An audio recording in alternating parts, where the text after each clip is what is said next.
You're born somewhere between 240 AD and 245 AD in a place called Moesia, basically the ancient version of the Balkans. It's cold, rugged, and full of people who'd rather stab you than say hello.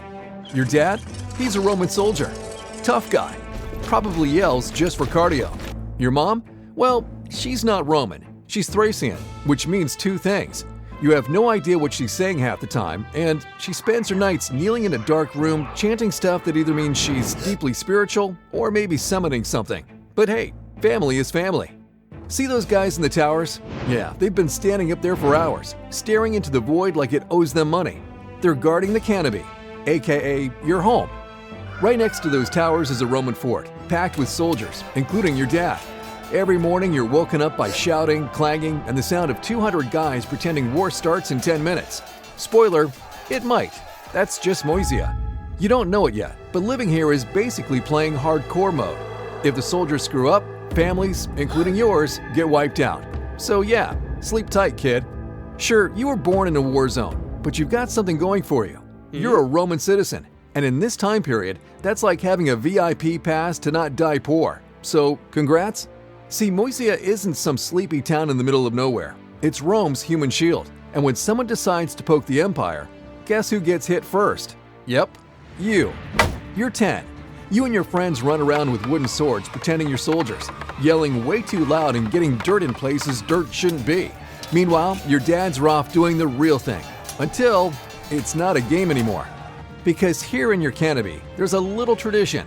Once you can run without falling on your face, you're drafted into baby boot camp. It's just in case, they say. You know, in case barbarians show up uninvited and torch the place. Bonus perk? It prepares you for military service. Yay! And those drills? Absolutely torture. Try running miles with heavy stuff tied to your back while a sweaty centurion screams at you to keep going. By lunch, you're halfway to passing out. By sunset, you're hoping you just do. But the fun doesn't stop there. You get home thinking, finally, I can collapse. Wrong. You're a Roman boy, which means it's time for Latin lessons. And your teacher? Surprise! It's Dad. The same guy who's been screaming at recruits all day now gets to scream at you. You'd rather die than hear one more lecture about declensions. But if you even think about falling asleep during his lessons, yeah, you remember the slaps? Just stay awake. Barely. After months of hellish drills and endless Latin rambling later, you finally reach a point where things calm down.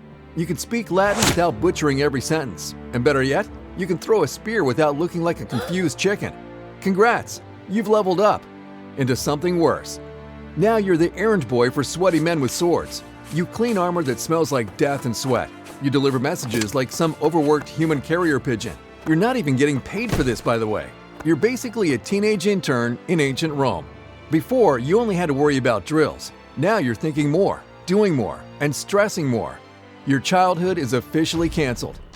Then you turn 15, and just when you think things can't get worse, Rome breaks.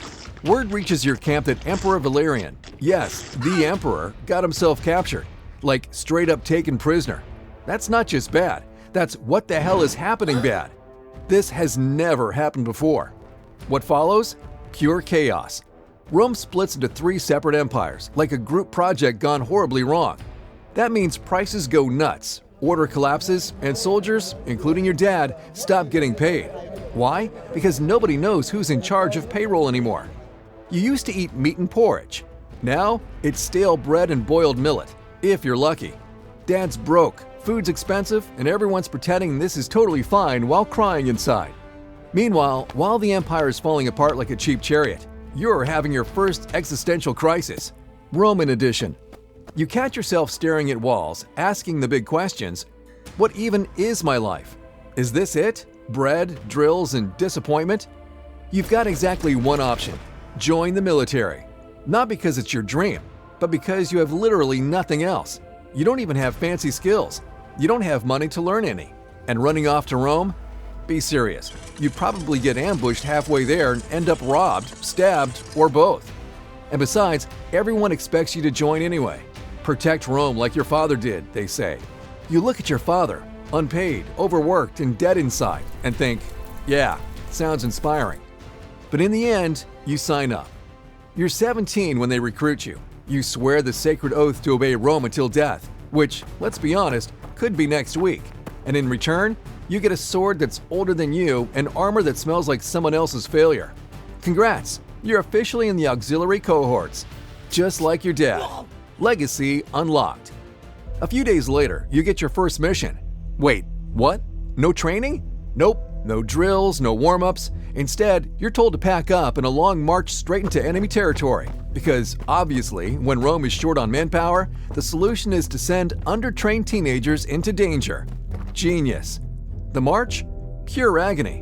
Whatever physical training you thought you had, useless. Your feet are shredded, your back is broken. You're seriously starting to question every life choice you've ever made. By the time you finally arrive, you're not even given time to limp. You're thrown straight into duties. Standing guard in freezing winds, trenches like a human shovel, cleaning out rank latrines that smell like death itself, and, oh yeah, burying actual dead soldiers. Fort life is rough, soul-crushing even. But the one thing keeping you from going full meltdown? Your friends.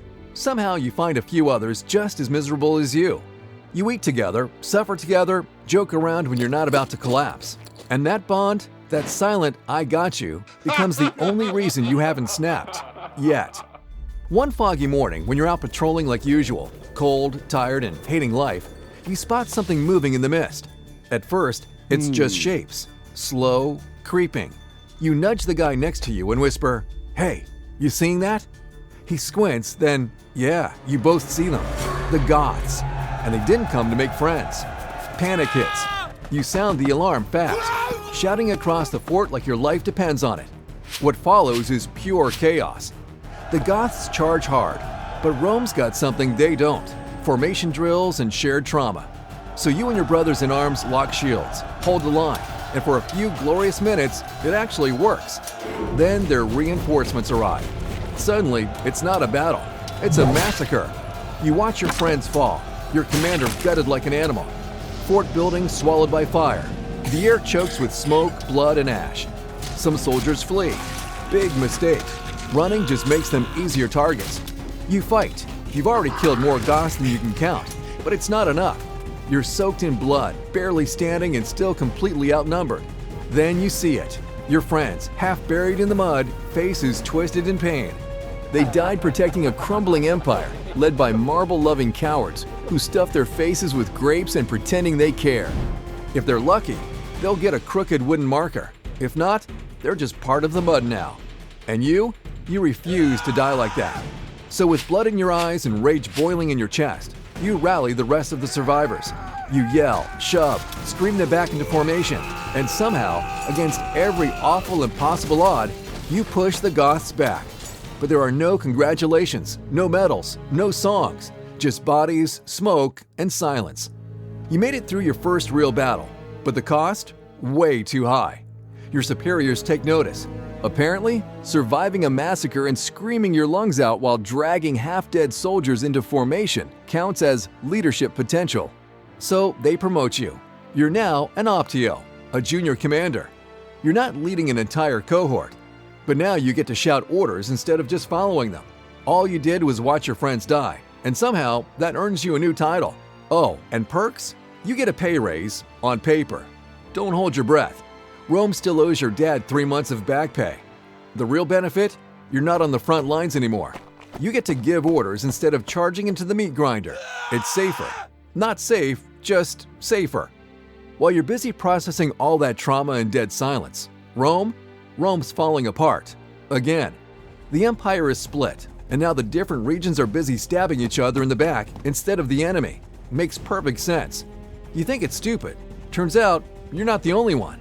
And then finally, someone steps up. Aurelian, a cavalry commander with a spine, the kind of man who doesn't wait for permission. He declares himself emperor, and you respect the hell out of him. So when he asks the Danube legions, including you, to help reunite Rome by force, you don't hesitate. You're in. You follow Aurelian, not because you're blindly loyal, but because maybe, just maybe, he's got a shot at saving what's left. Aurelian's first stop on his Let's Fix Rome tour? The Palmyrene Empire, a rogue breakaway state. Aurelian crushes it like it was a warm-up round. Next target, the Gallic Empire. This one's harder. They don't go down quietly. These battles are long, bloody, and relentless, the kind that break men and warp them into ghosts. You're sent ahead with a small detachment to hold a key route. Simple job. Block the path, keep the enemy from sneaking through, and then, bam! Ambush. The Gallic forces hit hard and fast. You barely manage to lift your sword before half your detachment is dead. Supplies? Gone. You're left bleeding out on the rocks, wondering if this is how your story ends. But somehow, you drag your broken body back to camp. The medics take one look at you and shake their heads. You're not fit for duty. Recommendation? Dismissal. You protest. Of course you do. This isn't just a job anymore. It's your identity. You are a soldier. You are Roman shield. But your superiors? They don't care. You're injured, which means you're not useful anymore. So they discharge you, pat you on the back, and send you off with a land grant and a forced retirement. You retreat to quiet life, somewhere far from battle cries and burning forts. You farm. You sleep. You eat boiled millet again. But the quiet doesn't bring peace. Most nights, you lie awake, haunted by the faces of friends who never made it home. You gave Rome everything, your youth, your strength, your soul. In return, a broken body and a lonely patch of dirt. Because that's what Rome does. It demands everything and then forgets the people who gave it. History won't remember your name. It'll remember the senators who argued while cities burned, the emperors who watched provinces fall like dominoes, the cowards, the talkers. But you were there when it all began to fall apart, and the only reason Rome didn't collapse sooner was because of men like you.